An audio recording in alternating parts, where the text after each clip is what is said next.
A Catalunya fem un pas endavant per millorar el transport sanitari arreu del territori i adaptar-nos a les necessitats de la ciutadania. Aquest any, el sistema d'emergències mèdiques renova totes les ambulàncies de transport sanitari urgent i no urgent del país per als pròxims 5 anys. Reforcem el servei amb més recursos que mai. Això vol dir un increment important en l'equip de professionals, més tècnics i tècniques, més metges i metgesses i més infermeres, cuidant de la ciutadania. A més, guanyem flexibilitat. Podem reforçar el servei quan sigui necessari, per exemple, durant l'estiu, en èpoques de grip o quan es produeixi un incident amb múltiples afectats.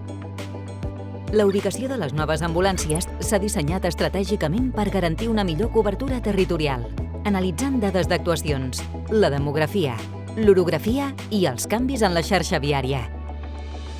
El transport sanitari no urgent també fa un salt de qualitat, amb noves tipologies de vehicles, amb una imatge pròpia i una coordinació més eficient integrada amb tot el sistema de salut.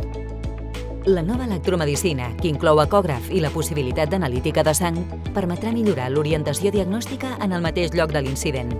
El canvi en la gestió de les unitats des de la Central de Coordinació Sanitària del SEM, així com la millora en la connectivitat, és clau en aquesta nova etapa. Tenim cura de qui ens cuida. Millorem els espais de treball i de recuperació, les condicions laborals i oferim més formació. Amb el desplegament de les noves ambulàncies, Catalunya ofereix una assistència sanitària de més qualitat, moderna i preparada per atendre la ciutadania.